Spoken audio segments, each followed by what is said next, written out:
Hello. Evening, folks. Surprise live. Surprise, yeah. We couldn't miss a post-Masters live. We couldn't. I mean, not that Masters. No. Maybe another Masters. Yeah, absolutely. That was just too eventful, too much to talk about. We had a different day here today. It wasn't really a day for you and I to do our usual schedule. We were creating content for the new website, which is good. So it was good. It was good. But you and I are going to do our thing tomorrow. Yes. Give us something from the Masters that someone hasn't already asked you. Oh, something from the Masters. What'd you eat? It was a great question. Tried a pimento sandwich. Didn't like it? Hated it. Yeah, it's not for everyone. It's the worst. What was good? I saw some sausage biscuits, chicken barbecue sandwich. We had a little chicken biscuit for breakfast. Those look good. Tremendous. Like I'd be all over that. World class. I heard there's so David Chang, who's like a famous restaurateur, he did a 5-minute video with the Masters. Right. There's a secret drink at maybe the Back Nine Food House. It's like Gatorade, lemonade, and Sprite. I forget what it was called. Jeez. I would have texted you, but obviously you couldn't answer your phone. We could not. So no, it was incredible. It was the most incredible experience of my life. It's crazy. Mikey said the same thing. Yeah, it was the most incredible experience of my life. Just to be there while the whole thing was unfolding, and it was kind of one of those. I'll liken it to. I was in Medina for the Europe's comeback for the Ryder Cup. So for me, obviously, that was so unlikely, but it became slightly more likely as the day went on. As the day went on, you're like, yeah, this can't happen. And you go, well, could it happen? Could happen. Yeah. Maybe it can happen, and then this is going to happen. It's going to happen, and that was exactly how it played out yesterday. Yeah. You know, when he was 3 shots back at one point, he bogeyed. Molinari was making pars. Then there was the big 2-shot swing on the first 7. one. I think it was 7. 7, and I think Molinari bogeyed and Tiger birdied. So 12 to 11, you went, wow. And then Molinari made a nice birdie up 8. So did Tiger. Yep. So they stayed the same. And it went like that. And then so we were in the stands when it seemed like everyone fell apart. Well, they did in 12. They did all fell. Four guys in the water or 3? So, I mean, so smart. What people you can't get a sense of on 12 is how windy that gets, right? So yeah, what was it like? Because they didn't show on TV. There was nothing moving on TV. So sucker pin. Yeah. In that it's on the pins on the right side of the green. To play into it, you can't play or draw into it because you're going to have to set out over the water. Yeah. So you have to fade it into it. Yeah. But to fade it into it, you basically are going to get a little more spin. For sure. So when the guys are hitting in the little fade, they're ball stalling because it's got a little too much spin in it. Up on them. So all those guys have played it. You know, the confident ones, Koepka, Molinari, they've all been confident enough to go dead at it. Yeah. And they've been. I mean, they were a club short. Completely. So Tiger's drew it. He started it left of the flag, but he's actually hitting a draw into the middle of the green. That's what I saw too. Yeah. And that's what it was. So he's hit the perfect shot for it. He's not been suckered into going at the flag. Perfect. Played it. Unbelievable. Do you think he would have done the same thing if he went first? Like he didn't see the other guys rinse it? He said he said he saw Brooks go. Oh, he saw Brooks. Go, and he said he came up short, so he has preempted what he thought Brooks hit. He's like, I think Brooks would have hit 9. Right. So he's like, and I know he hits it further than me, and he flights it better than me, so he took an extra club. Yeah, so it was incredible, but just the way the whole thing unfolded, Tiger was he was the Tiger of old. He was on autopilot. Well, I had just watched a few days before highlights from 05 when he beat Chris DeMarco. Yeah. The funny thing is, like, you remember Tiger's wins, they must have all been by 10. He barely beat DeMarco, right? So you forget that, listen, it's not, they weren't all Pebble Beach in 2000, and he had these wins like this one that were, he ground down someone, he outlasted them basically, which is what that was. For sure.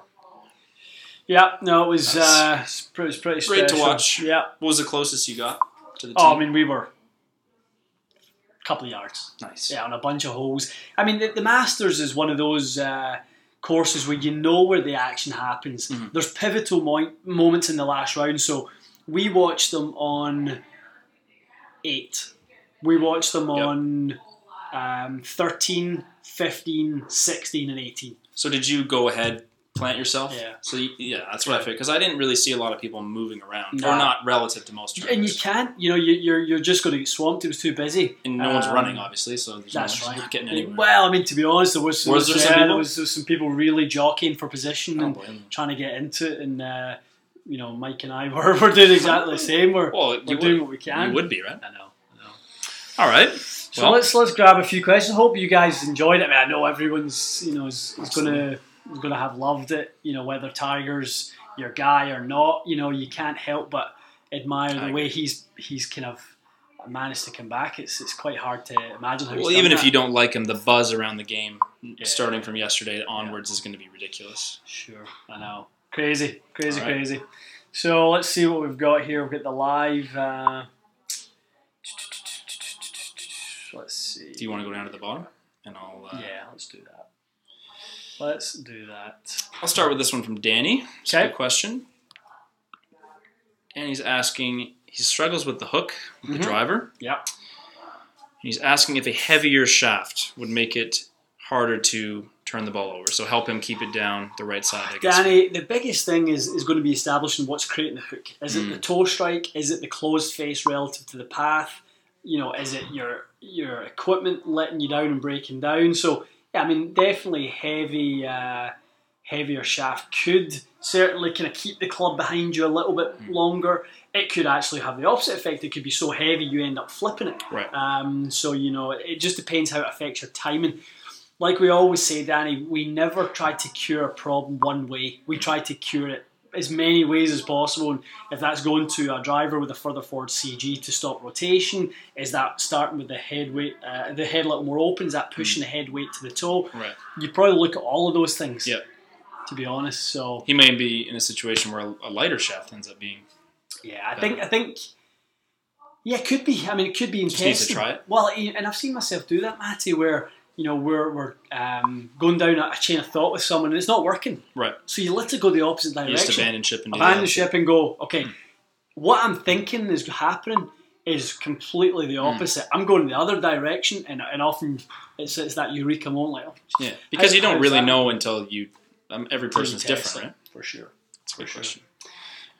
Chris Janeway, let's see. Chris, do you guys have any thoughts on the Cobra MB4's irons? They seem ultra forgiving relative to other blades at a test. Ultra forgiving.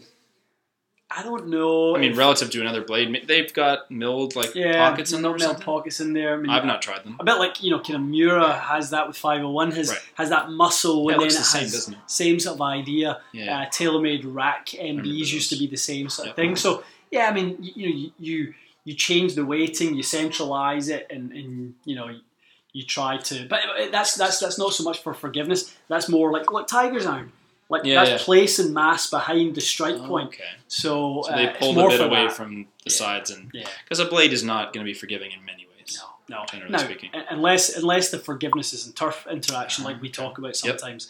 If that's the type of forgiveness you need, if your forgiveness is not heel to toe, but it's actually how the club gets through the turf, that can often be where you can sort of establish some forgiveness. Get some forgiveness. Yeah, definitely, Chris. All right, Chris. Good question. Yep. Maybe something we'll test in the next year or so. A good question here from Reed Thompson. Affordable BGT shaft alternative. I did see that one. Yeah. So does that exist? Yeah, I mean, it's going with. I would go with what I used to use. I used to use an X7 Dynamic Gold. So I used to use a really stiff iron shaft. So I mean, you can pick up a stiff iron shaft for a lot cheaper than $40 kind of thing. Yeah, something. I'm sure you can pick install it for 20. 100%. Yeah, right. You put it together and you save yourself a couple $100 on it now for the same idea, but maybe not the same exact. Yeah. Definitely not going to be as effective as going with a stability shaft. But relative to where you start, it's going to be a marked improvement because of how much less torque you're looking at. For sure. All right, good advice. Consumer advice. Yes. Has Ian ordered the TW irons yet? He is not. No, not for me. Not for this old hack. You hit him okay though. I like them. No, I mean, I just say I love them. Yeah, you did love them. I love them. The funny thing was your face when that one shot was like a groove low, and you're like, "What the hell happened?" No. It just was I mean, that one carried 155 on that miss. Yeah, you lost like 15 yards. 15 yards. Well, you were saying at the range how Tiger was literally hitting it better than anyone you've ever seen. So that explains the type of player that uses that thin of an iron. Tiger put on an unbelievable clinic, and I'm not joking when I say this. The players around him, it was kind of like watching. It was like at the range when you've got the scratch handicap or the +2 handicap, and everyone around them is maybe a 12 or a 14. And they're kind of doing one of these. And they're kind of mishit a bunch, and you can hear the differences in strikes, and Tiger's just sounds the same every single time. It's crazy. DJ was hitting pitches prior to the round, and DJ does kind of hit his pitches a little bit thin. He does, yeah. Tiger was standing next to him hitting pitches there was levels. There was so many levels of class and quality between the way they were hitting their pitch shots. Crazy. That's when it came to that shot in 18 where I just went 100%. Tiger stood and hit. Yeah. We've watched him hole a bunch. He hold the first shot we seen him pitch. He hold it. The second one hit the stick. I mean, it was just that he was so dialed in. Yeah. And now it's funny. Listening to the people who talked to him beforehand. Mark O'Meara was on this morning saying like he sat with him at the Champions dinner, and he's like I just knew it. He said, I heard that on the press conference too. That's crazy. He said he was so focused. Oh, Duval said it on Saturday night. They said, so who's going to win this thing? And he said Tiger Woods. Did he really? Tiger Woods. Well, he called it at the start of the week, to be fair. But he called it prior to the thing? Yeah, prior to the event. See, that's an actual call to me. He said the look Tiger Woods has in his eyes is the look he has when he's so confident and he's going to win. That's crazy. And he's obviously played again, so he stood toe to toe with him and looked at those looks. So that's cool. But his press conference was actually pretty good. Yeah, it's not the old Tiger press conferences that put you to sleep. I know. All right, I'll take one.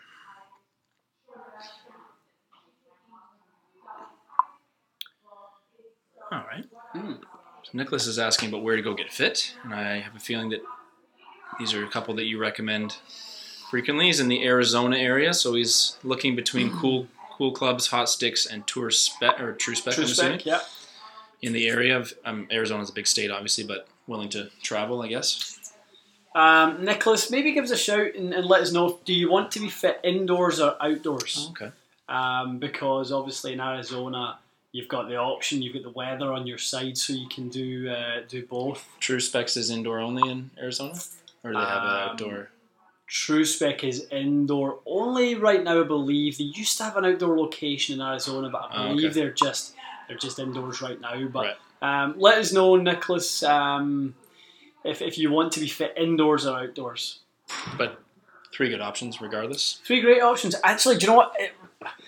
Nowadays, I don't know any of the guys at Hot Sticks. Oh, yeah? No, Okay. I don't know any of those guys. They've kind of... I think they downsized the company a little bit. They're still going, but it's not quite... they're not quite the powerhouse they used to be. Because right? Hot Sticks were the original, big... they were the first company I ever heard of that was the one, For right? sure. Yeah. For sure, yeah. Okay, you grab one. Let's see. Okay, Sean... P7 T-dubs are flying off the shelf. Let's go to our question. Does gripping down have any effect on swing weight? Thought maybe gripping lower part would affect distribution. But of course, yeah. Interesting question. If we take length away from the golf club, we do change swing weight. We put some of that overall mass and we put it above our hands, right? Which completely changes it. So it definitely does. So is that question only a concern for someone that always grips down? Like or likes to grip down, if you look at for someone most shots. For a lot of shots, like a Tommy Fleetwood, somebody who's gripping down, likes to grip down and hit those flighted shots. So he would have his set built heavy then. He could do if that's what he likes. Yeah. He might like that feel. Very unlikely that you're going to enjoy a light set if you do gravitate to some low, just make it worse, lower handle positions. Yeah, for sure. Good question. I got one ready here for you. Steve was asking, Matt, do you have the Leaf game on in the background? It's killing me not to watch it. I was heartbroken. They got stomped by Boston the other night. Did they? Bad. It was bad. So it's 1-1? It's 1-1, which, to be fair, is not a bad result. Yeah, well, they won nicely. They won 4-1 in the first. Yeah, so they lost 4-1, but it wasn't close. Yeah. Boston came out just crazy, physical, and just beat the So crap this is terrible. So that was 2 games in Boston they just played. Yeah, so because Boston was higher ranked going in, they get 2 home games first. Now they're back in Toronto tonight and so Wednesday. one one's is good. Result. It is. It's just that it's the way they lost on Saturday. It was like, oh god. But that being said, a big thing in these things. Hockey, for everyone that watches it will know, there's every single team in the NHL can beat any other team at any time. It's not like that in football's not like that. No. A lot of sports aren't. So, quick question for you: Is Rory ever going to win the Masters from Juan? I would like to see it. I don't. The more I see it, the more I feel bad for him that they keep asking him every year. Like, think about how difficult it is to win any tournament with whatever pressure a person has. But to be told, oh, Rory, basically this is the only tournament you really need to win for this record. Yeah. It's ridiculous. He's only going to play, what is he, 30 now?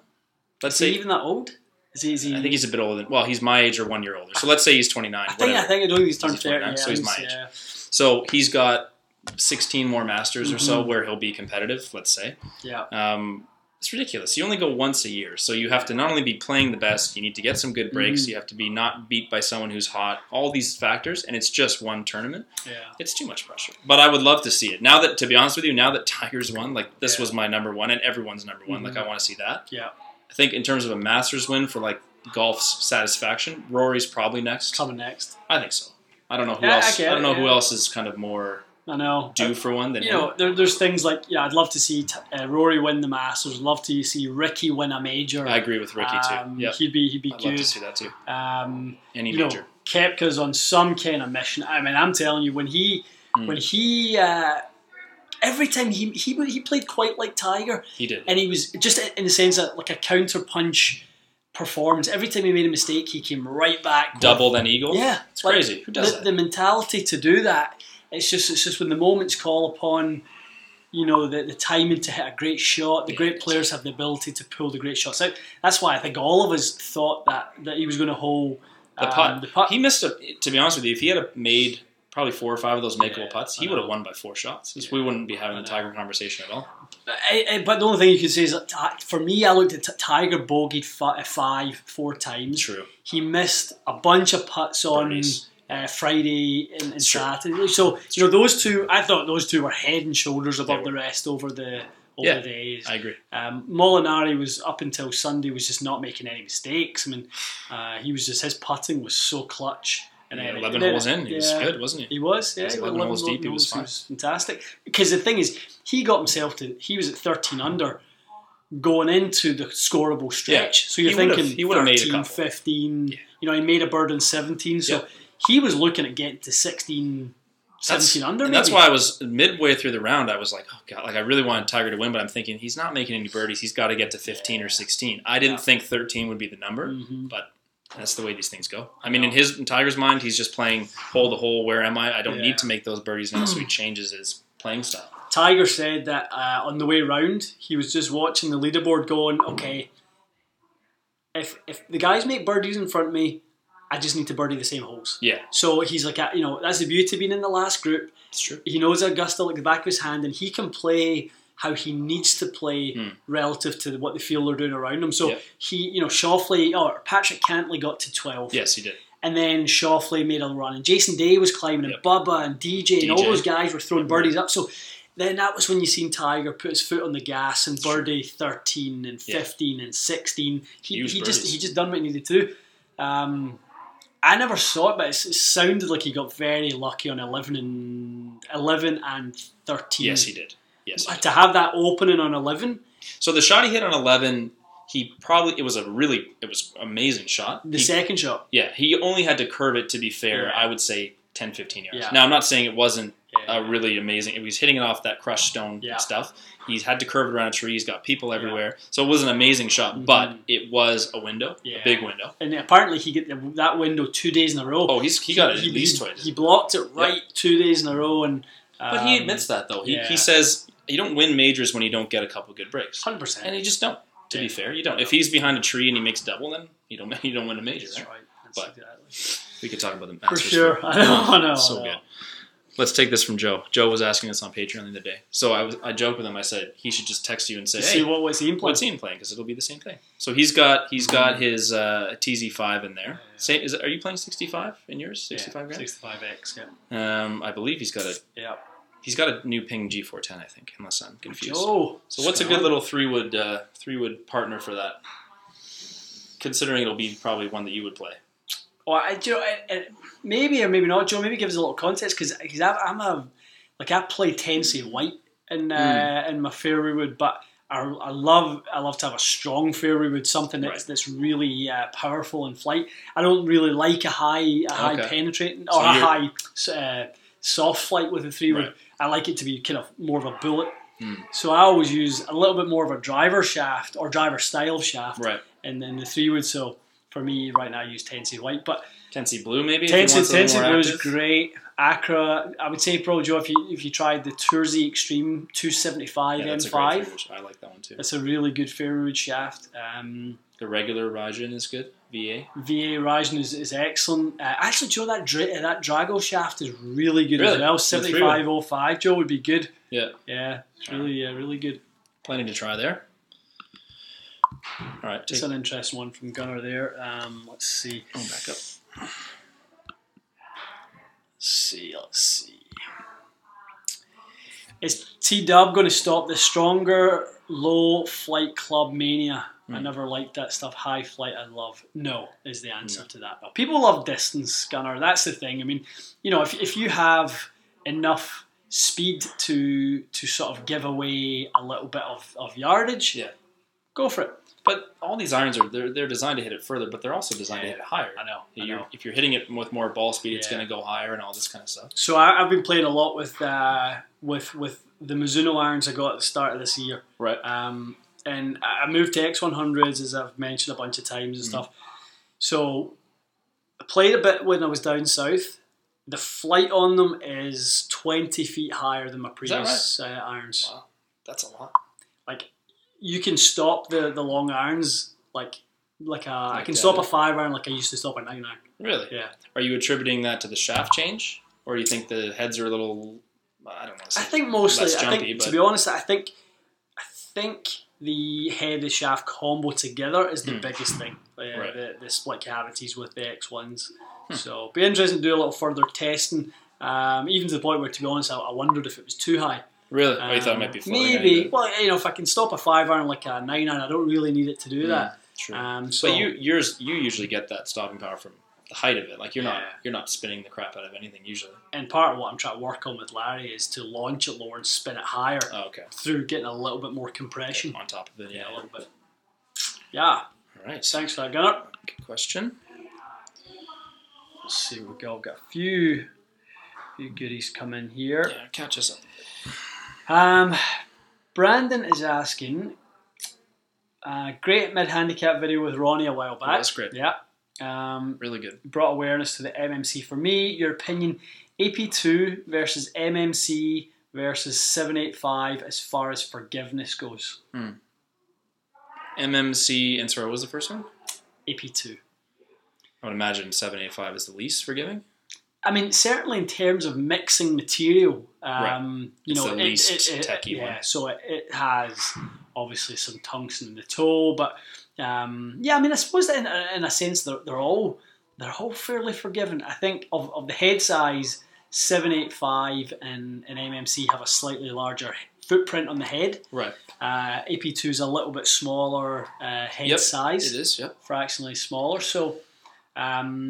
Forgiveness wise, probably in terms of sheer forgiveness and sort of retention on ball speed would be, I would say you're going to give the MMC probably the best shout. We saw that with Ron. It was quite a good one for him. But to be honest, all three of those heads are very, very similar in that category. They're kind of players-looking clubs, but with forgiveness in mind. Got a little bit more in there. Yeah. All right. Let's take this as an interesting question from Jason. So Jason shortened his irons half an inch at the 5 and 6, and then gradual from there. So it sounds like little shorter in the longer irons and then a bit less short in the shorter irons. And he's asking if his spin rate would be a reason for concern. So would going with a shorter length on an iron, let's just equalize this conversation and say any iron, a bit shorter. Is there any reason why going shorter would increase your spin rate? None. Unless you swung a bit steeper for some reason, but it's not enough, right? That's it wouldn't be enough. And he's mentioning, I mean, let's also say if he's striking them more consistently, and likely, you probably just be getting a better ball flight overall. Yeah. I mean, I was watching. It's funny. It was a while since we filmed the one length video. Yeah, it was. But I was thinking about it this morning because I kind of watched it when I was at the airport. Obviously, the kind of funny things that we saw, but going shorter doesn't necessarily mean you're going to strike it better. True. It doesn't. It really doesn't. Yeah, I agree with that. And kind of, there's a bunch of other variables that need to get fit. I would honestly just say go get fit, and maybe you're just not in the right setup. It's true. You might be band-aiding something else, hoping 100%. That length will help you. Yeah, that's a good point. Yeah. Steve is saying, let me see, where were you at? I'm way up. Are you right down the bottom? You take that one. Okay. So Steve is saying another club fitter in the Arizona area is Ben Genta, the tour van who fits at the Gallery Golf Club during the winter. Ben is a really good fitter, and actually someone I really like what Ben does, and I watch a lot of his Instagram posts and stuff. I think he's one of the best guys out there doing what he does. There's a few guys I would really recommend you guys pay attention to and go follow them, especially if you're on Instagram, because they're very, very active and prominent on Insta. Nice. Go follow Ben Genta, Giunta. The Tour Van is his company. There's Tom Horley. Tom is in Norway, and he's an English lad, and Tom does a great job there. He's really, really top drawer, top class fitter. Does a lot on Instagram. And our very own Ryan Brath, who I used to work with at Modern Golf previously. Ryan's Instagram account's great. Yeah, he's working of the club building side of stuff. With Golf WRX Golf now as well. WRX now, and he does a lot of his home builds. Like last week, he had a project where he was stripping down wedges and refinishing wedges. An old set of Nike, what were the ones he done? Engage wedges, and he done a really good job restoring them. So Ben Genta, Tom Horley, and Ryan Brath would be three great accounts to follow. There you go. This is a good question from Tim about cut blue golf balls. So he's asking about getting more spin on the irons, which is a guarantee. We know that. Yeah.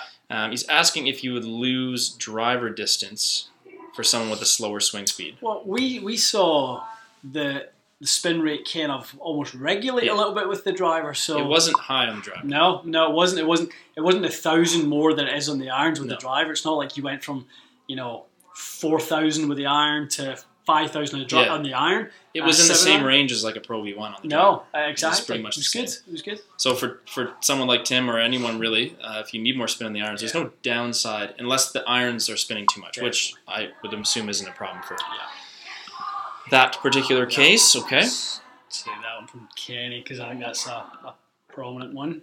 Kenny, is there going to be a what's in the bag Tiger on video on Tiger? There is. Yeah, we're going to get to that tomorrow. We've been traveling today back from Augusta. Johnny is in. It's in California. I think. Carlsbad. So today's scheduling was really tough, and we had a bunch of stuff on. So, but we don't. It's not one we want to rush. We don't want to do that. No, there's no. And I said there's no reason to rush it, is there? Yeah. So we will do it for sure. All right. Okay. Here? Yeah. I can't help but I know, you have to. Mark, I did catch the Lomachenko fight. It was unbelievable. The guy is I've watched a lot of crawlers. So this guy called Anthony Crawler. Yep. British fighter, ranked 5 in the world in their weight division, 135 pounds. He held a version of the world title recently. He fought for the Ring magazine, which is when you win the Ring magazine, you're the best in the division base. Yeah. That's the acknowledgement that you're the best. So this guy, Anthony Kroll, was fighting Lomachenko, Ukrainian fighter, and just got demolished. Oh, really? I mean, it literally, Kroll must have thought he was fighting 3 guys. Jesus.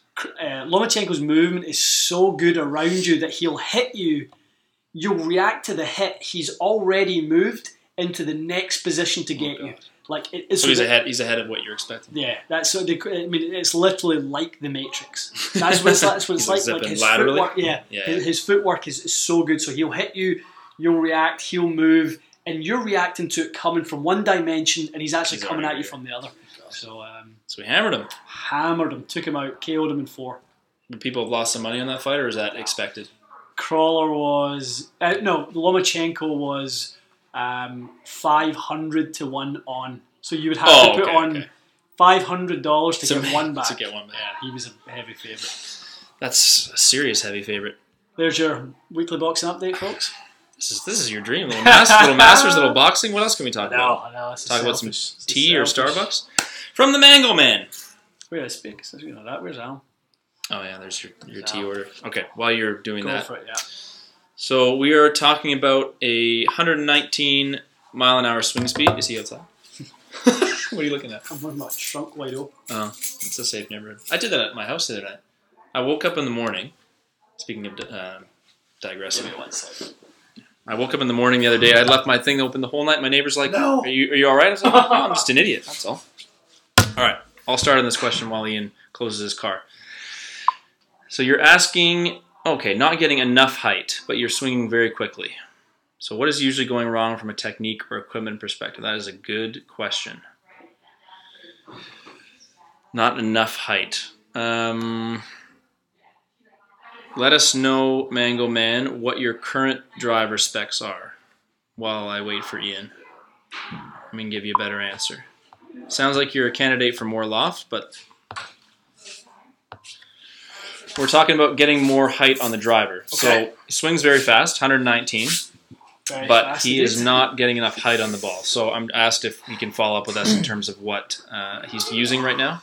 And maybe what the ball flight looks like. Is it diving or is it just low? Yeah, so normally with that, we've got a little bit too much weight shift onto the lead side.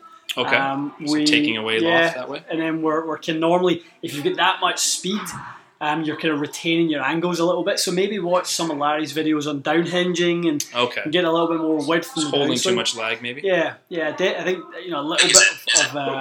a little bit of weight transfer stuff. So maybe kind of do some swings on a bit of a slope to keep your weight in your trail side for a little bit longer. Yep. When we see the weight traces of the best players in the world, we do see a little bit more weight on the for a right-handed golfer on the back leg, the right leg. Yep. At impact, the weight is very much on the back side, the trail side. Right. Whereas on irons, obviously lead side gets more weight. So it normally is a little bit of weight distribution and a little bit of too much retention of the angles in the downswing. You need to get those out faster. Gotcha. All right. Like it. Johnny is asking, he has 12-year-old golf clubs, has never been custom fit. Okay. Will modern custom fit clubs make a huge difference? And he's thinking about coming down to TXG. Come down. I can answer that question for you as well. Yes. 12-year-old golf clubs, even if they were fit, I would imagine you have huge opportunity to improve. 100%. And if you haven't been fit, you have the most opportunity, I would think. Mm-hmm. So yes, come down. Yeah. Book your appointment. Come and see us and go through the process and just test out your stuff. And absolutely. You'll get obviously I think a bit of an eye opener with regards to how much maybe you've changed, your swing has changed. We talk about that a lot, don't we? In 12 years. That's a long time. Who's ever the same? I mean, I think of myself 12 years ago as a young 23-year-old, and my swing was so different to what it is now. Yeah. Like I was so much slower. I had a completely different move and entirely different. I used to hit 230-yard fades when I was 17. Yeah. Crazy, isn't it? People wouldn't believe that. People would think, oh, you're born with that distance and. Well, I can tell you, you definitely maybe to a degree, but there's no reason why you can't improve. I'm not going to say you're going to gain 70 yards in 10 years, but you can't say that you're just a short hitter and that's the end of it, unless you have a physical limitation, which is different. Right? Chris Kendall, one of our club fitters, Chris and I were talking about his golf swing earlier, and he he'd been working on some things leading into impact to decrease dynamic loft. And for me, when I looked at his swing, he was doing everything in his backswing to make him lose his angles and scoop, basically. So he was kind of getting lead side, getting a little bit sort of narrow in his backswing. So he's going to have to sort of move kind of back and dump the angles early. And then flip at it, So rather than staying behind it with a bit more width, then you can create some more sort of a narrower downswing on the way in. Yeah. So he was doing everything from a kinematic sequence. He was doing it all backwards. There's so many things like that you don't, at the time, you have no idea what to do. But when someone gives you the guidance to move you towards swinging faster, it's amazing. Amazing how much faster you can actually swing. All right. William, I feel like you ask about the ST190 every week. William's asking if I'm playing the ST190 yet. So the fairways I haven't tried yet. The fairway's unbelievable. I'm hearing good things from. You've not hit it, that's right. But do you have lefties yet or no? Yeah. Oh, next the week. The bonded one. Yeah, that's the only one in left. It's the only one they have. Yeah, but we've got it. Yeah. We can do that tomorrow. We'll do it tomorrow night. William, we'll do it tomorrow. Do you want tea? No, I'm okay. Sure. Yeah, no, I'm okay. I drank too much energy drink as it is. And the ST190 driver is still going to be on the list for the ultimate driver meltdown, showdown, whatever you want to call it. Coming. We got a couple more to do, and then we're going to do that in the spring. Yeah. We could even, what I was thinking about? I don't know what made me think of this, but when we do that video, we could almost do it in 2 parts. We could narrow it down however you want to in the proper fitting scenario here. And then we could almost take like a couple of them to the golf course. Because we're almost there. Yeah, and I think by the time we do both, we could go and do like I'm not going to say 9 holes, but whatever, try a few holes with the drivers and see how, obviously take quad with us as well. Yeah. But people are always asking, won't you test some stuff on the course and see how we actually hit it and stuff? So that would be kind of a different I've seen a lot of people kind of, to be honest, completely discounting indoor fitting. Well, that's a whole... Yeah, and I try my best. Well, this is the problem. One, it's like, fine. Yes, obviously on-course performance is the test of how good something is. But on-course fitting doesn't exist. Like, to have a zero variable environment, do a proper job, try the shafts, try the heads, measure it, that has to be done indoors. That's not to say that you do outdoor testing with your clients because you say, go test the driver. If there's any issues with it, come back. We'll adjust it for you. Whatever needs to happen, we'll do it. That's what on-course fitting is. And our environment in here is so controlled to the point where, if you have any kind of conditions that you're trying to manage, you're then compensating for those conditions. Yep. So whether that's wind, rain, bad turf, all these sorts of things are going to throw the player for a loop, whereas we never have any of that stuff indoors. Even just like going to a range and people are watching and they're like, oh, what's that guy doing? And people are looking at you. Like that whole factor is, I think, enough. This is it's a comfortable environment. You're kind of in your own private space. Definitely. I think there's a couple of questions here. I wanted to try and get one I saw there about golf balls. And maybe we'll come to it. I'll come to it. Sure.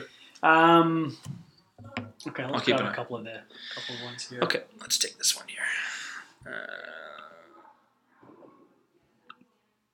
Okay. All right. 17 past parallel. What does that mean? 17 past parallel.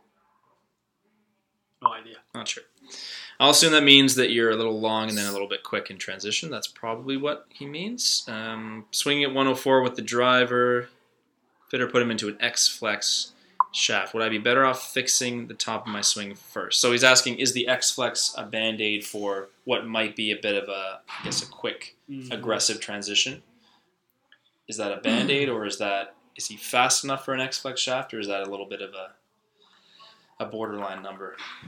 I mean, yeah, again, there's a couple of things I think of there. Is the 104 a TrackMan 104 or a GC Quad 104? True. If it's a TrackMan 104, you're closer to X-Flex than if it's a GC Quad number. Right. So, yeah, I mean, you could be an X, but it's unlikely. I'd probably have you in various profiles on a stiff. So the X is, like, they're fitting... Yeah. the X not for the speed of the swing. They're fitting it for a characteristic. Must be, I would think, for that. I would look at weight as well with that player, making sure that the weight was dialed in and had enough weight to kind of maintain the feel in transition. But so maybe an S flex that was a bit heavier or something like especially with the transition being quick like that. It says he says there that the club being pass, parallel, and transition is quick at the top. Right. So I would say weight would be crucial. Right. Good. Charles is asking there. Where's the first question, Charles? Let's see be up a fair bit, just above Williams, I think. Keep going. There you go, Charles. Okay, let's pop that one up there. Hard to get a little bit. I know. That's why I miss it 15 times. That's real tricky. Do you ever test older drivers? I went to Ping I-25. Had better ball speeds. Interesting. Really? Than M5? And that's an odd one. To have better ball speed with I-25 than with M5. That's a very odd one, Charles. I mean, honestly, Charles, the one thing I will say is that can be the downside of limiting yourself to a brand. Because maybe the M5 isn't the one, and maybe you're going to get more speed out of Epic Flash. Right. Maybe you're going to get more speed out of F9. Yeah. That sort of thing. So, obviously, that's we are, I would say, biased, but experienced enough to kind of have a valid opinion in that. Charles, in the second part of his question, which is what caught my eye, Charles asked there. Second question: did you used to work at Kingsfield in Scotland? Ages ago, absolutely. That's where is that the facility? The TaylorMade Performance Centre where I used to work. So, I used to work there, and part of what really made me so passionate about the business we're in now is I understood the limitations of working for one single company or representing and fitting one company. If you're adamant that that's the clubs you want, that's great, but you really want to test against the other brands out there and just don't be loyal to a brand, be loyal to yourself. It's true. Well, you're not doing yourself any favours, right? Yeah. And that's not to say don't go with a TaylorMade driver, but just try it against the other ones and make sure it's the one you need. All right. Question, Charles? Good question. All right. Where was I? Let's take this from Jeremy.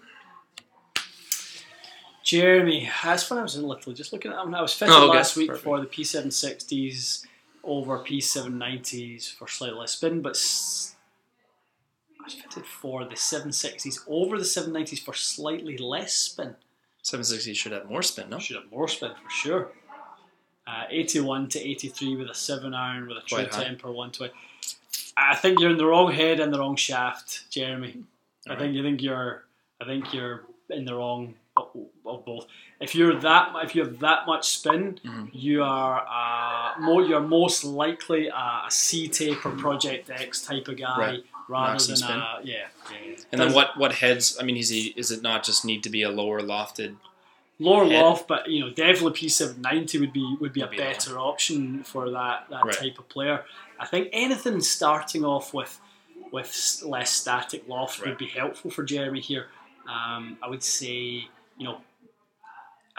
Z785s would be great. So something that starts at 28 degrees of static loft and a 6-iron, 7-iron at 32. So you can get it down a little bit and kind of flight it through the right window for you. 100%. I think you're in the wrong head and wrong shaft. All right. Other than that, your fitting was great, though. If it wasn't for the head and the shaft, it was a great fitting. Absolutely. All righty. I was right. Joe's got a G410 driver. We know where you go. Joe. All right. We're getting this question a lot. You take that first. Where can we find Larry's videos? On Larry's channel. Larry Chung Golf. Yeah. Larry Chung Golf. That's where you find his videos. That's where you find it. There was a bunch of people. I swear we said it in the video. We must not have. Maybe we just said Larry over and over again. Maybe. Larry. Yeah. All right. Let's take this from Ryan. Ryan has a negative angle of attack with his driver. He's working at his swing, struggling with hitting down on it, obviously. Yeah. And wants to hit up on the driver. Yep. Yeah. 13-degree fairway off the tee until he has his swing under control, and then look at the driver. So I guess he's asking if it's... Yeah, is that not a bad strategy? Definitely. Good, smart play. You know, work away at that Ryan and kind of chip away. But until the driver's kind of you know, a little bit more friendly. I'd say if you did want to try some different stuff for driver, I'd go a little bit shorter in length. If you're getting a bit steep, the worst thing you can be is kind of have a long driver and kind of have a hard time kind of getting the angles again. You know, back to getting the angles out of your swing. Yeah. So you know, working your weight distribution, your weight pressure. Keep it right side or you know, on the back foot for longer. Keep yourself tilted and the weight back. I just think for so many people, you know, who hit down, go find an upslope and just make a ton of swings in an upslope. Load into your back leg and still shift weight, but kind of keep your weight back as long as you can. And the slope really helps people do that. And probably try to hit on something that tracks your attack angle, so you at least know when you've done it. Definitely. Because it's hard. Sometimes you think you've done something, you look at the screen, you're like, that's not at all what I was trying 100%. To do. All right, good question, Ryan. Let's take this quickly from... Jason's asking about the gentleman in Washington, D.C. that you recommend. Yeah. And we've talked about him on a few shows. John Hutzler. John Hutzler built the one-length irons? Yep, he built our one-length irons. All right. That's the one, Jason. Definitely. You got one there? You grab one. Okay. I'm just going to find John in a second. All right, this is interesting. So a broken M3 driver has been replaced with an M5 driver. Yep. Finding that the strike location is now low on the face. So it's asking basically if there's a weight or weight distribution change between those two heads could be changing the way the shaft is deflecting between M3 and M5. Interesting. So it's essentially seeing a low strike pattern they didn't have before. That is interesting. There shouldn't be a weight difference much between M3 and M5. No, not much. And it wouldn't be distributed differently, you wouldn't think either?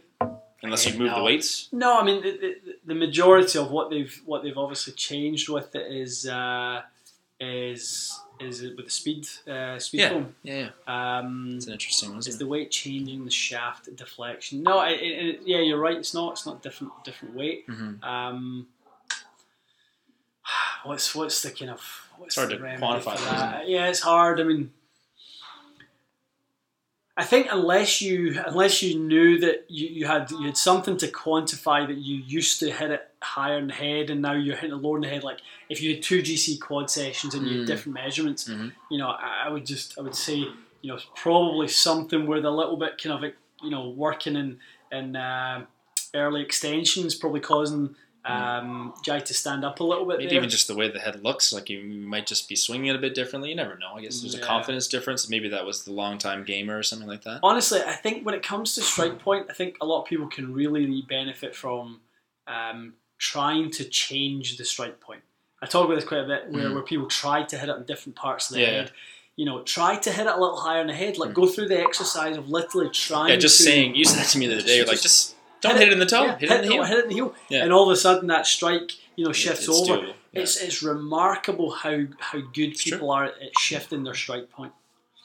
Generally, if someone's hitting it, just to give them a last tip, that could be a little too far forward in the stance maybe, or a little too low on the tee, stuff like that. A little bit too low on the tee. Normally that's a little bit too far forward. Too far forward and the driver's moving up too much. Up too much, absolutely.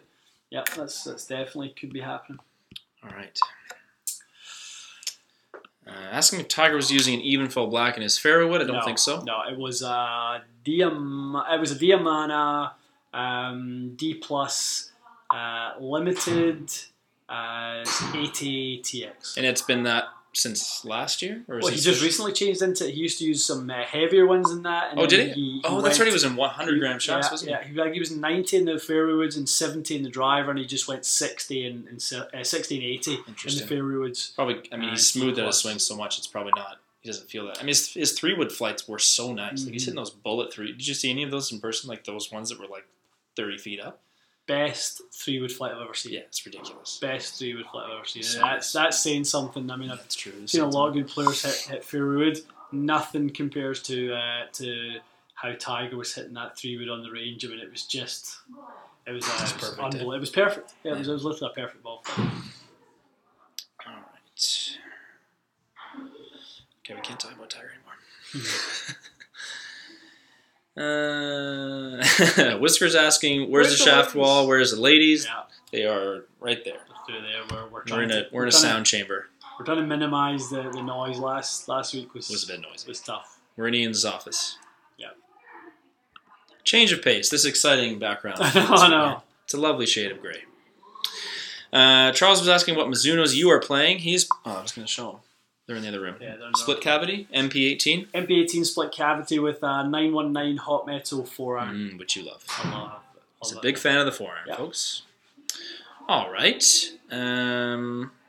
Let's take a question. We don't take questions like this very often. Let's go nuts. I-210 versus I-200. Is there a big performance difference in both sets? Small. Very little. Small. Do we do that test? I swear we did that. Or I don't know if we did that. I don't think we've ever really done.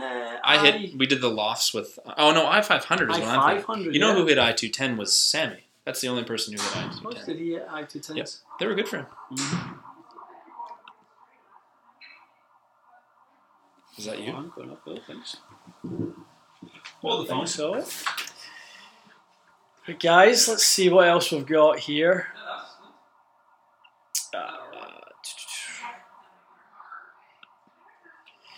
Trenton, is there a shaft comparable to the C-Taper 130s? Well, I've got my clubs with me, so I don't care. Would be the Project X 7.0. Trenton, that would be the closest. Jim, still doing super speed golf? No, I've not been doing super speed golf. I do it as a warm-up, Jim. I do the drills. Jim's asking if I'm still doing super speed golf. Him and everyone else. Our favourite question. So I just realised I was mic'd up yelling up there, sorry. It's just an alarm across the street. No worries.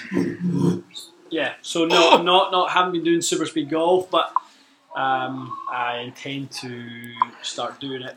Do you? Yeah, I intend to do it again, but I'll probably through time and different stuff.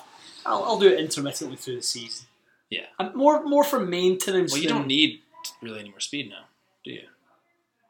Is more speed your key to playing better at this point? You hit your driver like 310 yards. I don't think I need to change my game significantly. I don't really feel like I think previously you would have said yes, but not now. Yeah. Now you're hitting it plenty far. Yeah.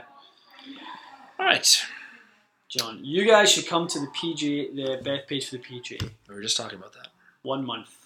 Oh, it's 1 month away? 1 month away. Crazy. That is crazy. Would love to do that. Oh yeah, PGA, that's right. PGA is in May now. PGA it's hard to get used to that. I think it's good though. I like that they've done that. All righty. Tell me when you see something you catches your eye. This is a good quick one. Scott is asking about wedge shafts. What shaft weight flex do you recommend for wedges? Generally speaking. Compared to irons. General rule of thumb, go about 10 grams heavier, roughly, and progressively get softer. Gotcha. So, if you have, we like to soft step if we're working with taper. We like to tip them less if we're working with parallels. But we do like to progress those wedges into getting slightly softer, just so that when we're not swinging them full, we have some feel. Gotcha. All right. No bogeys. Don't forget me. We're not forgetting you. We just never saw your question. I will take a quick look. We'll have a quick. Why don't you take one while I search? Okay. Did you take this, by the way? I'll take that. No, let's go for that one. Take that while I search for no bogeys. Went to a demo day and hit irons with X100s. Loved the feel. Terzi Pro White 60 foot identical to X100s to me. Suggestion for an affordable alternative to the Terzi Pro White. It's a tough one, isn't it? It's a tough one. An alternative, a cheaper alternative to that. I got nothing for no bogeys here. I would probably say, I'd have to say going with something like a cheaper alternative would be like a hazardous black. Okay. Would be a sort of, close-ish alternative where the profile is kind of much more tip stiff.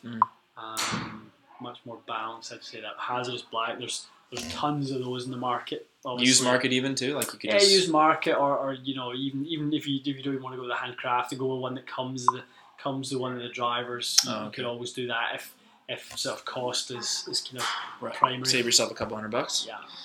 This has been asked 400 times, and I don't blame people. After Lindsay's video with the Hot Metal Pros. Is it? Is that asked a lot? So many. I didn't know there were so many lefties, and I don't think they were all Canadian either. I would say there's no way it's happening now. Maybe next generation, but again, we had this conversation with the Mizuno guys. Yeah. The number of people versus how many they would, the amount of money it would cost them to make them in left-handed versus how many people would buy them. I don't think they would make any money. So, will they do it? Maybe, but I would not hold your breath. If you're waiting for those, do not wait for them. Go and get fit for something else. There's a good question in here. 1 second. Let me just get to that. Whisker, we'll come back and. We'll come back and get you, my friend. 807. Where's you don't have time in yours, do you? I don't know. What's the name? Let's see. I got way further down. I like how this still says there's only 4 people on your phone. What's that? Let's see. I'm trying to get to a really good. Oh, there's Michael. Hello, friends. Hello, friends. Hello, Michael. You might be further. I just heard that Boston scored. That's not good. Not happy with that at all. Sorry, guys. There was a really good question came in there about. You're up 2 for now, I think. Well, it's 1-0. Thank God. I'll try. Well, let me. Try. Why don't you do that while I get a few from. You've got it. Okay. Wow, I'm trying to. Okay, pop one up. I'm going to find it. It's a good one. Of course. Where the hell was I? Oh yeah, here we are. Okay.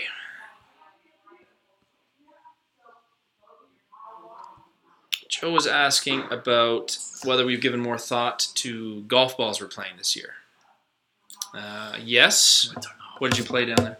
I'm playing the softer Z-Star right now. So Z-Star regular? Z-Star regular. Well, that's interesting because I was talking earlier about how high my irons are going. That is no question making a difference. I've spun more iron shots in the last month than I've hit in years. Really? So literally, actually, you zipped them back. I can actually hit it past the pin now if on certain shots. If I need to take some trouble away at the front of a green and hit it beyond it and bring it back a little bit, I have the option to do that again, which has been nice. I think I'm going to start the year doing the same thing you're doing, and then. Will I end up with that? Probably, but we'll see. Yeah. Anything in that kind of vein will be really like that Z-Star ball. I've gotten so used to it. It's true. All right. A ton of people asking about, how Tiger's milled, irons have the milled. Does that actually do anything functional, or was it strictly for getting the spec the way you wanted it? Yeah, it's all a manufacturing thing, right? The milling process in order to replicate. And increase the consistency. So you look at why did Cobra go with their milled face and their driver? It was to improve the tolerances. Gotcha. All right, Whisker. What's Whisker say? Please buy Mikey a new bigger hat. Not once did I see a TXG logo. Did Whisker see Mikey on the telecast? Maybe. Were you wearing TXG hats? We were when we were all logoed up. We were wearing TXG clothing. Neither of us had done one. Hence the sun. You guys don't wear hats, yeah. Mikey's forehead looks like scorched. I know. And I'm in July form when it comes to colour. You look the way you always do.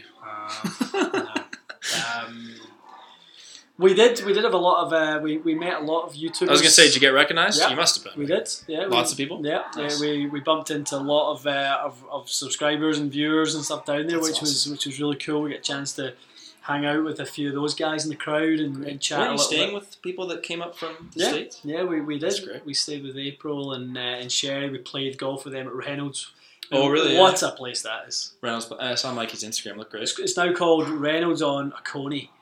Lake Oconee, and just one of the most spectacular resorts you can imagine. That's crazy. It's the golf course we played is exactly my style of golf course. Kind of lots of kind of tall, kind of tree-lined holes, but not overly tight or anything. But it's just conditioning was perfect.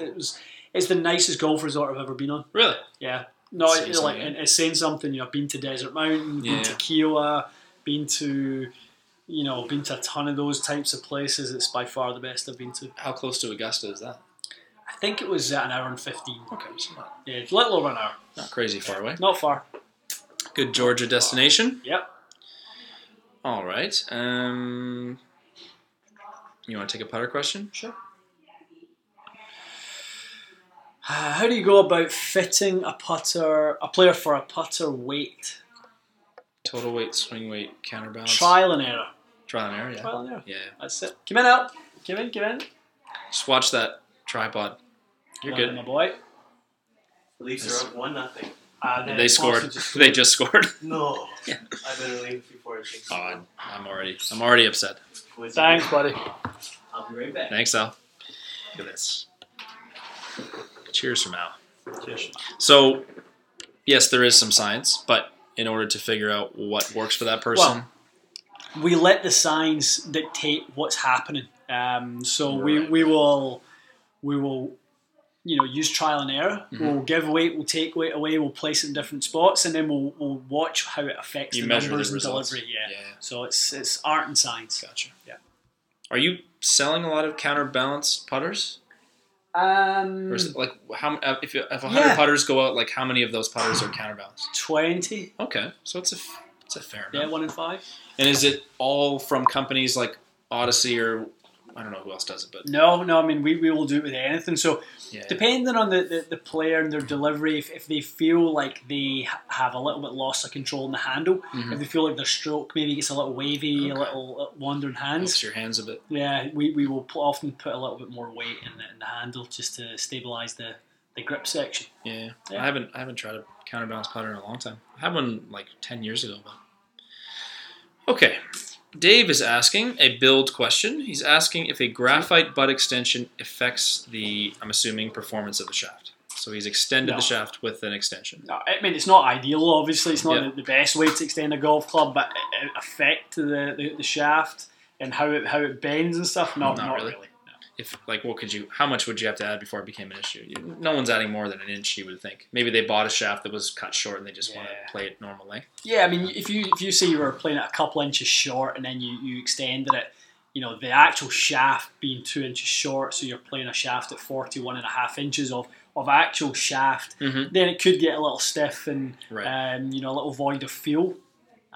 But that would be that situation. Yeah. All right.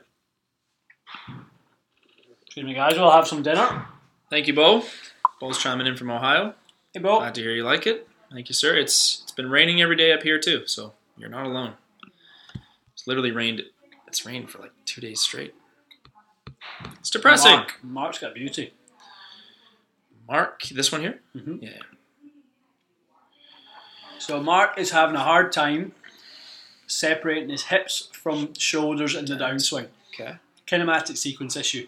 So one of the best drills for that, Mark, is to swing up to the top of your swing, stop, and then fire. And when you do that, your kinematic sequence will fire from the ground up. Start with your legs first. Yeah. So and you literally it's just like a pause. That club Johnny has with the ball bearings in it. Yep. You basically swing up to the top, let the ball bearings fall to the bottom of the shaft, then go. Okay. That's a really good one for sequencing. Piecing it out a little bit. Yeah. So Mark, think very much Hideki Matsuyama. So up to the top, then start down, and that will sync up your swing a little bit better, and then try to bring that sequence into the full swing. I did the same drill with Larry. Yeah, so it's a fantastic drill for last summer for syncing the swing up. That's the first time when I did that drill. Was the first time I ever didn't need an upright club. Remember when I was always really toe down? Yeah. When we started doing that drill, I would actually get flush readings. It does make a huge difference. All right, let's take something. What are you reading? Deng 97. Ooh, okay. I would think right now those are two of my favourite wedges. I mean, I love all the wedges we carry in the store right now. I get great results with all of them. I actually don't see any kind of pattern with one being the best. Because last year you would have said glides were clearly the best. Glide was our most popular and our best seller. Okay. I would say this year, the players that we get in the shop, the kind of better players, are going with RTX4. Is that right? They love the slightly smaller profile, little less offset, little straighter leading edge. Okay. Honestly, I played those wedges down. Oh, did you? Yeah, down when I was down south. I didn't know you had a set. Yeah, I've got a set of RTX4s. You do. I was struggling with my Miuras, to be honest. My wedge game was rough. Because you used to have mirrors then high toe.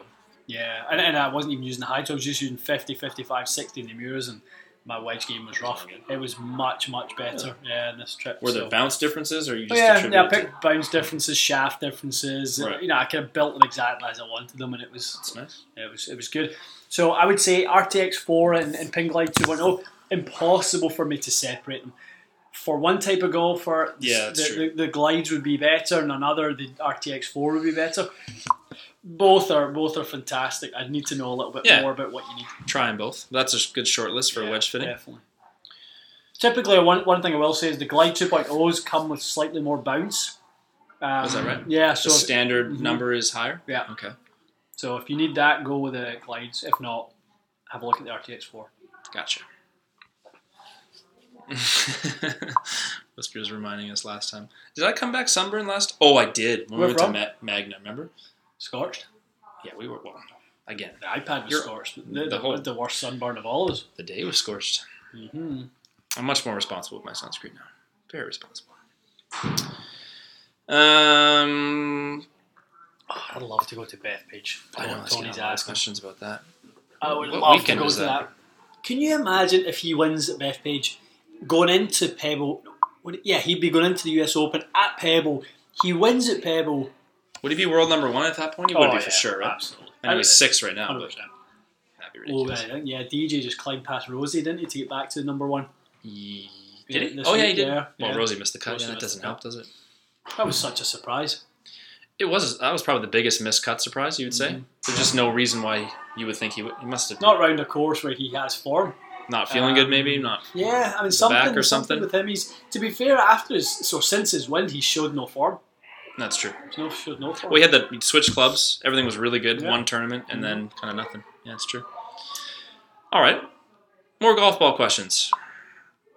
Max is asking about a golf ball choice. He's a 4.6 handicap player. He's been playing the Pro V1, likes the soft feel, but he wants more spin and higher launch than a Pro V1. Pro V1X? Pro V1, yeah. Well, more spin than Pro V1X, though? Well, they're thinking about what Chris said about the higher compression, actually spinning more. The Mizuno ball did it. I just don't know if the Titleist has been doing that. I know. I mean, I would say, Max, if you're looking for that, I mean, I would say definitely X launches higher, and there doesn't appear to us when we test it to be much difference in spin. So maybe it will spin. I would say go Pro V1. I would say try Pro V1X, and you just be ready for a slightly firmer feel. That's all. It will be a bit firmer. The higher compression will give you a slightly firmer feel. I've never found Pro V1X to be firm though. Yeah. I don't think, but. No. I agree, Rod. Help us out, guys. One thing I'll look at us in here. I'll stop and kind of jump on the ask here. The old Gary V jab right hook. So who's that? Gary V. Joking. Just trying to wind you up. Gary who? I'll tell you all about it for the next half an hour. Boxing, Gary V, the Masters, and a T. Gary V loves boxing. He's another boxer. Oh, does he? Loves it. So we're building the Instagram following. So we done a giveaway for the Masters putter head cover, the TaylorMade limited edition head cover. Yep. And a putter. We gained 1,000 followers in a week, which did. Was huge. We're on a mission to get to 10,000 Instagram followers. You unlock the good features. Yeah. The good stuff. So if you're watching and you have not subscribed to us on Instagram, even if you don't have an Instagram account, make another one. Get your kids to follow us now. Joking, but add us if you've got an Instagram account. Please, yeah. We are going to be a lot more active on there. It's going to be one of our main sources of content. We're kind of changing up how we're doing that over the next few months. So expect a lot more IGTV, which is Instagram, sort of longer form. You know, you can do sort of 1 minute videos on Instagram. You can do a little bit longer form on IGTV and something shorter than YouTube. But please go on and subscribe to us on there. For sure. I mean, most importantly to say, there is actually stuff worth seeing there. It's not just us wanting 10,000 followers. There'll be unique stuff that you won't get on YouTube because it's just a different medium, right? We're not going to post 1-minute videos here because it's not the spot for it, but we'll be mixing up different stuff and lots of stuff from in the studio with the fitters. Yeah, the day-to-day TXG stuff. Mikey's going to be posting stuff from the build shop. So yeah, lots of stuff.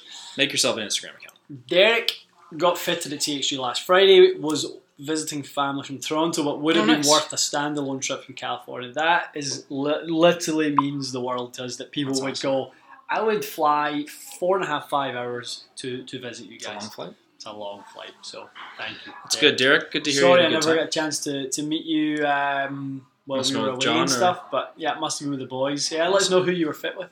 It's good. Yeah, love to hear it. Great. I mean, I think that's, we were making some videos today, weren't we? And it's one of the things we're trying to state, as much as we possibly can. And when we have that platform, all of the guys, all of the fitters here are really good and they're super knowledgeable. I think a lot of people think that because obviously they watch the channel and they hear what we talk about and they see me fit you and other guys and stuff, they have to get fit by me. But that's not the case. When you see it firsthand with the guys, how good they are, and absolutely, you can try to trust the brand and trust what we all do, and we keep the continuity throughout all of our fitters, that they all do an excellent job. Yep, it's like finding a golf coach, right? There's personalities you gel with, and maybe you'll just like 100%. Someone's style. So it's 100%. Good to shop it around a bit. All right, from Mitch. Mitch never misses a video. That's awesome. From day one, love it.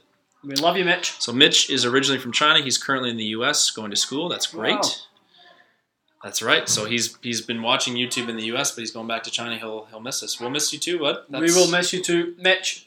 We are talking about trying to convert our videos onto WeChat. That is true. We're trying to do that, Mitch, and obviously WeChat is the main content platform in China. Yep. The size of the market in China and in Asia obviously is very appealing to us, and for the wider reach of TXG, that's something we're thinking about. Yep, absolutely. So hopefully you can catch us on there very soon, my friend. But yeah, that's on the radar for sure. Thank you for staying with us. Absolutely. Good luck at school. Hopefully it is going well. He did say he's talking about graduation, so it must be going well. Love it. Good lad. All right. That's good. Actually, scoot ahead a bit. Yeah, let's scoot ahead a bit. Oh. They're close to zero fitting centre in China. People aren't educated to fit ever consider. It's a good follow-up. Yeah, great follow-up. Mitch, let me know what part of China you're in. It is a big country. Yeah, let me know what part of China. I'm actually going to visit China later this summer. Let me know what part you're in. It'd be great to know. All right. Okay. How does Molinari hit it so far? Yeah, I was just about to click that. That's a good question. So, first of all, how tall is he? 5'7". Okay, so he's on the short side for sure. Yep. So very recently, Molinari has been of the opinion that to improve his game, he needs to improve 10 things by 1%. So he's talked a lot about this. Yeah. He's like, you can never improve anything by 10%, so go after 10 things to improve them by 1%. There's a great mindset. One of the things that never gets talked about is his performance coach, a guy called Dave Allred, who's the guy who basically was the mastermind behind England's World Cup rugby team, the team that won the World Cup. So no one ever talked to Dave Allred when he was working with Luke Donald, and Donald got to world number 1. He was kind of the man. That was the guy. He was the guy who was at the back in the background, kind of really pushing someone like a Luke Donald to get the absolute most out of his game. Yeah. And he's done the exact same thing with Francesco Molinari. Has he ever? So Allred's big thing is training people to be comfortable in uncomfortable situations. So, when you watch a lot of Molinari's interviews, he talks a lot about mindset and kind of, being literally that, being comfortable in uncomfortable situations, and he welcomes them and all that sort of stuff. He actually practices them. So I think that's one thing that's been overlooked. When it comes to the power, if you actually have seen a little bit of his Instagram stuff recently, you see some of these drills he's doing where he's doing the squat drills. Yeah. And it's all leg movement. He's basically trying to apply greater ground force reaction. So he's using more vertical force to create power. Yeah. A lot of the stuff that Larry Chung will talk about in his videos, but he does that with his coach Dennis Pugh. The other part from Molinari, he's now working with a short game coach called James Ridyard. Ridyard was they were talking about that on the telecast. He was with them on all week at the Masters, and Ridyard's as a short game guru, he's a genius when it comes to that. I mean, his own short game is unreal. Really? Oh, it's crazy. Some of the shots he plays, but he's helped Molinari, and from all those, he was already so consistent, such a great ball striker, but now he's a bit longer. Yep. Now his short game's a bit better. He gets up and down all the time. His putting has got so much better, and he's mentally stronger. I mean, that's how you improve your game. You know, you come at it from every aspect. It's not like he had one weakness that was so ridiculously glaring that not to pick on Adam Scott, for example. Adam Scott should have won by 10 shots this weekend. But his putting is so much of a detriment to him that maybe he should only focus on putting. But for 100%. Someone else, that approach does make a lot of sense. Molinari used to be an awful putter. Yeah, they were talking about that. Yeah, and now he's I think his putting stats. I think he was second in the putting stats going into the last round yesterday. So I believe that. His putting stats now are very good. So that's interesting. What did you say? 10 things by 1%. Never heard that before. Yeah. Very interesting. I want to take this quickly from Liz. That's a good question. So he's saying, obviously, they work on these technologies ongoing. Do you think there will always be a difference between TrackMan and GC Quad readings? No, I don't. I don't. And this is actually something I believe. I've heard this a bunch of times. I've heard actually that TrackMan are trying to change their algorithm slightly to match GC Quad. Really? Is what I've heard from a few different sources, and I heard they're changing how they read, trying to read angle of attack and speed, and because those are the ones. It's clubhead speed and angle of attack that are different always from GC Quad, which is because they read different points of the head. So, but I mean, and to be honest, that could be completely wrong what I've just said, but it's what I've been told off credible sources who are in the educational kind of part of the industry. They work closely with both of these systems. Be curious to see what happens. Yeah, I mean, I'm very close to the Foresight guys. I'm no longer as close, clearly, with the TrackMan guys because we are a Foresight account. But I'll do my best to get the answer to that one. Yeah, it's a good question. It's a great question. We have swing caddy coming our way. Yeah, I've heard that. Mm-hmm. There's at least one. There's one coming our way. So Jason, I don't think it was you that initially contacted us. I can't remember who it was. So Jason, hold off on that. I just don't want you to send us yours when we have one coming. But really appreciate the offer, obviously. I'm pretty sure someone offered, but let us get back to you. There's one coming to us. It's in the post. They sent a tracking number. I can't remember who it was, but yeah, hold on to yours for now, Jason. We appreciate the offer, though. But if it's in the mail, then you guys can look forward to a review coming soon. This one? Yeah. What is your honest opinion of cloned golf clubs, not counterfeit, the ones that are made close to big brand ones? So we're talking about like Goliath golf from years ago that looked like Callaway. Is that what we're talking about? Yeah, I think that's more what it is. Yeah, because it's not. Yeah, it's not meant to look like. It's not meant to say Callaway with the Y's different. It's, honestly, I just think it's a bad recipe going down the kind of clone club route. Mm-hmm. You're not going to get the technology as it's intended. Well, there's no way.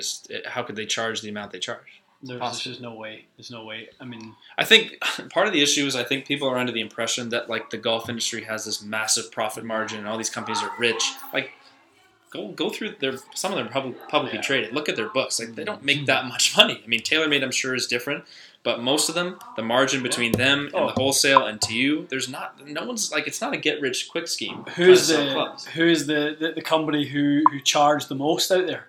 PXG. Yeah. I mean, those guys they must be running at a loss. Yeah, exactly. And they charge the most. It's like Bugattis. They lose money on them. They're $3 million. So it's not necessarily. I just find this is a good question. I'm not trying to pick on them, but I think the perception is like drivers are $700. They're just shafting everybody. Yeah. They're taking them to cleaners. They're making $500. They're not. No one's making $500 on that driver. So it's a narrow margin industry. For sure. If they could charge less, they would. Let's go. 10 more. Let's do 10 more minutes. Yeah. Okay. Oh, I'm with you. I know. Is Al still here? I think so. Clean up all that stuff. Let's. Why don't we scoot? Okay, let's make sure we grab. Okay, if you are looking to ask a question, save it for next week. Or don't save it for next week. Yes, save it for next Tuesday or Wednesday. We'll post something. We'll post a schedule. But we're gonna taper off for tonight, so I don't want to miss anyone's or leave you hanging. So save it for next time, or ask it in the comments afterwards, and we will help you out. Question. All right, just got back from the range, and my hands are blistered. I know that feeling because I gripped the club too hard. Can this be because I chose the wrong grip size? Good question. Yes, it can be. Is the wrong grip size, the wrong grip texture. I would say go to something softer, like a Tour Velvet, rather than probably what you're using, something like a multi-compound. Use my personal example. It was quite warm, obviously, down in Georgia last week, and my hands were kind of obviously, sweating a little bit. Your hands start to rub on that really abrasive grip. Honestly, between my fingers was starting to really hurt. Because I think part of the thing that is misconceived is blisters are not usually from squeezing; they're from movement. It's from friction. Yeah. Because I used to get blisters on my hands. My grip was crap, and it was a bad technique. I'm not meaning the physical grip, like my grip. Now that my grip is at least more sound, there's not as much movement. I don't get blisters anymore. But I don't squeeze the club less, believe me. Like, it's not like I'm holding it lighter. And that's something Larry talks about. He's like, one of the biggest misconceptions that he believes is people grip the club too light. I agree. He wants them to have a nice firm grip. So I would say texture is a big part of that. So making sure you get something that's nice and soft on the hands. No matter what, if he's getting blisters, something's moving around for sure. Ryan, I want to grab that one quick because that's a quick answer. Titleist 915H versus 818H1. No brainer. The 818H1 is vastly better. Significantly better. It's a great line, isn't it? All right, from Dips. Dips swings the 7-iron 87 to 89 miles an hour. It's pretty quick, no? Yeah, quick. Mizuno Shaft Optimizer, which we tested, said dynamic goal 120X. He usually misses to the right. Local fitter said X7. I definitely wouldn't say X7. Yeah, I would say it could be a DG120 TX. It could be it sounds to me like a Project X65 could be really good for you. Yep. A little bit flatter lie angle could be quite nice for you. Flatter and PX65. There's off the top of my head. That's what it was. All right. Let's see. I'm way behind. I need to get through the ones that have sent in messages. Ian fit me in a previous Q&A to the same setup I got fit at TrueSpec San Diego. Oh, that's funny. Yeah, Alex sent us a question last time. I remember that. Why no coffee beverages during this week's? Alex, we're so far behind. I'm sure Alex. I know it's probably it was delivered as this was. He's got a tea. It's got to be tea. Venti. Grande and a Venti cup. But he's saying you literally guessed what he got fit for. That's what he's saying, which is crazy. That's nice. Good for you. Must have been a great fitting. Lefty.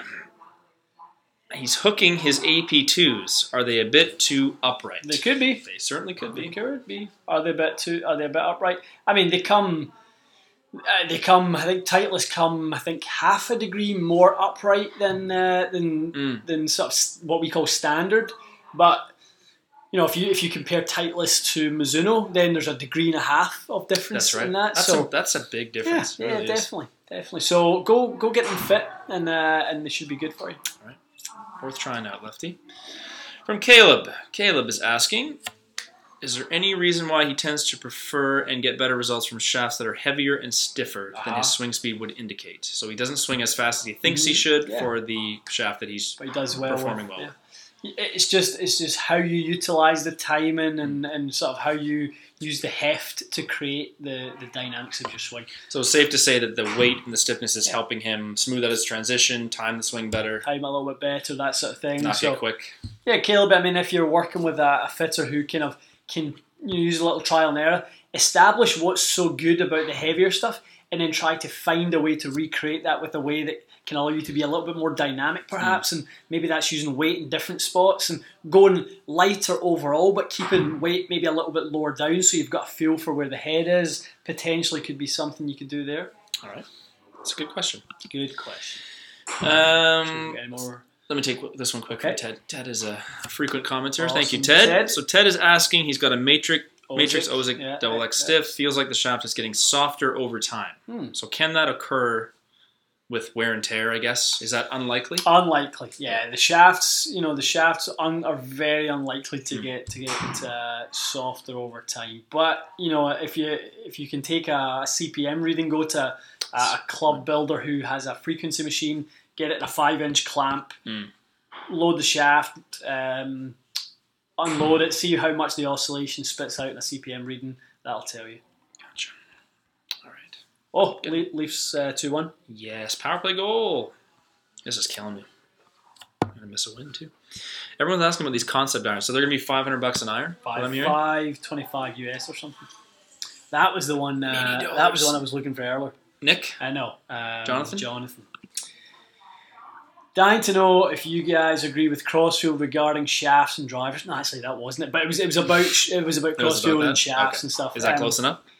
It's close enough. We clearly don't agree with Crossfield and that stuff. It's pretty clear to say no. Yeah, I mean, so the other question was basically saying, do you guys agree with what Crossfield says with regards to shafts not changing spin windows by more than 250 on the high spin shaft and the low spin shaft?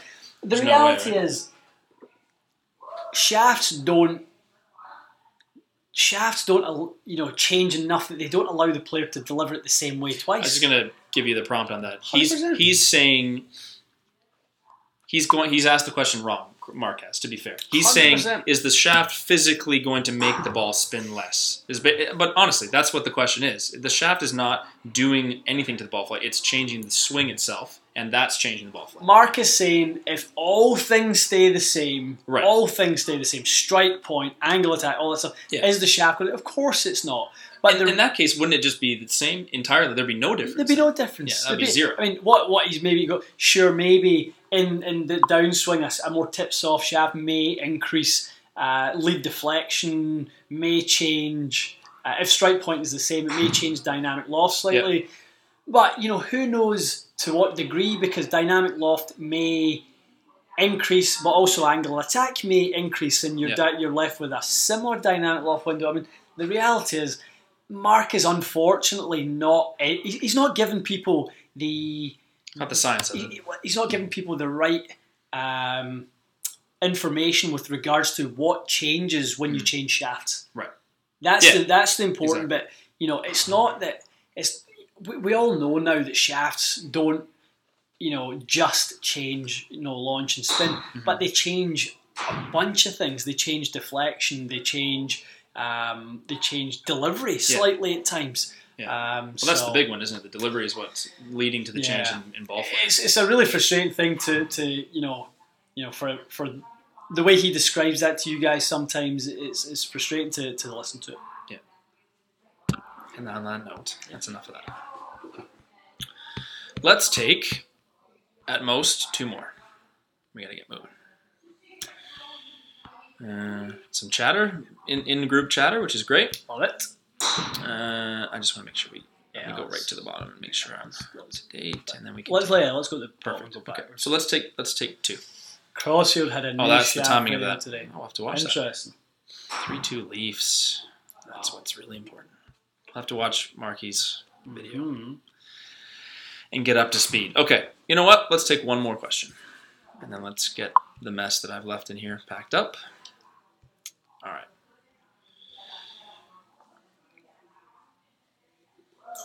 That's a shaft question. You want to take that to finish? Sure. All right. Final question of the night. Sorry if we missed your question, guys. There was a ton, which is great. Leave them in the comments, and we will try our best to grab them. We had a lot tonight, and we talked about the Masters for 45 minutes, which is great. We weren't going to not do that, so that's what happens. All right, so Jared is asking, will a club manufacturer fit me for the same shaft the same way you would, or do they stick to stock? Okay, so he's asking, would a club manufacturer have the same aftermarket selection as a shop like this? No, not even close. Okay. But what they will probably do is go, okay, here's the best shaft that we offer for no charge. Yes. And if you wanted to, go into the upcharge stuff, here is sort of, it's in that kind of good, better, best category. So here's what we offer. It's free. It comes with the club. That's the best you've got. And here's the best we've got, and it comes at an initial fee, and there's X percentage of improvement, in there. So or maybe no improvement, or maybe none. Yeah. So they'll test you with some to see if there is any improvement, and if there is, obviously that will be delivered to you, and see if that's again improves your feel, improves the performance, or what that is. But I'd imagine the first thing they would do is establish the best free. Shaft, because it could be the best one, but the reason that you have 300 is that likely something else may fit you better, and if it doesn't, then it doesn't. But usually it does. We just have a lot more options. That's the obviously the advantage we have in that sense. Gotcha. Big J is asking where you're located. Toronto. Big J. Toronto. We are. All right. Is there anything else? Want to grab a sign off here? I'd love to listen to that podcast. Fraser versus Crossfield podcast. No, we do stuff. Versus. We do stuff. We do stuff with. We were discussing it earlier on. We will most likely do something with those guys, and whether it's a discussion. This is a fair point. I think part of why he gets animated about stuff is, to be fair, shaft companies at times can be a little bit. What's the word? Misleading, maybe, in exactly how. If you list on the web, and I'm not saying it's still your responsibility to get educated on what you're buying. Sure.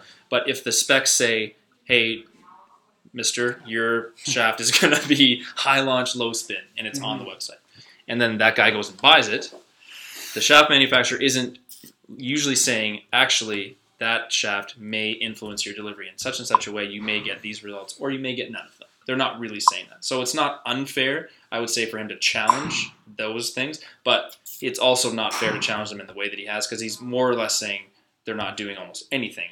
It's not that they're not doing anything, they're just doing something different than what is on paper. Yeah, I mean, it all comes down to how the player will load the shaft, and obviously how the shaft will subsequently react. Right. That's the biggest thing. So have I seen occasions where a tip stiff shaft and a tip soft shaft have created significant windows of performance? Absolutely. Yeah. 100%. 100%.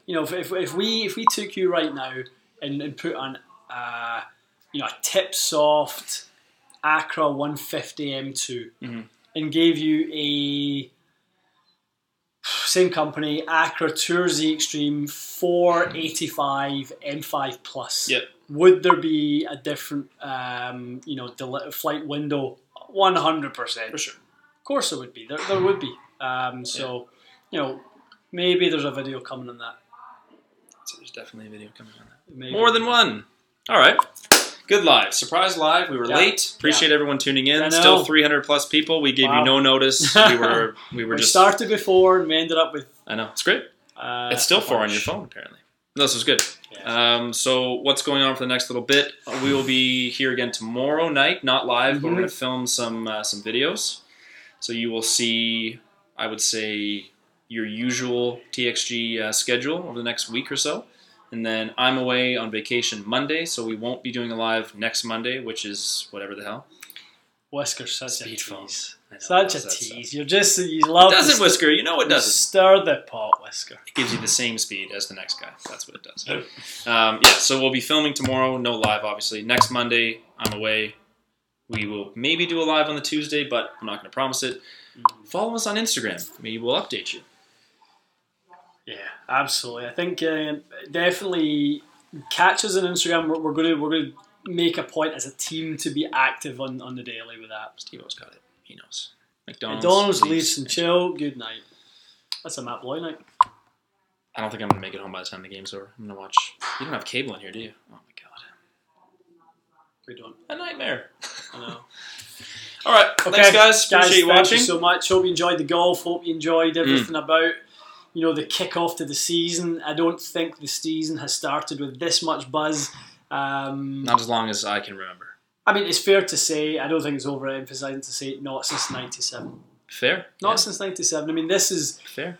This is, I think, for the generation that missed Tiger in between when he was like from really 07, 08, when he was starting to struggle to where he is now, a generation missed Tiger Woods. Yesterday, they saw what Tiger Woods does to golf. Eastlake was obviously an indication of it. Mm-hmm. He clearly loves Georgia, winning in Eastlake and then winning at the Masters. But he obviously created a crazy stir at the Tour Championship, and nothing like this. Yeah. Somebody texted me earlier on, Chris from Strixon texted me on, it was like a Rocky movie at the end. Yeah. People chanting Tiger. It was like a Rocky movie. I mean, it was just crazy. Definitely looking forward to this year. Lots of stuff going on. Lots of good equipment stuff going on, and golf is exciting. Good stuff. All right, we'll see you guys soon. Thanks for watching. Thanks, guys.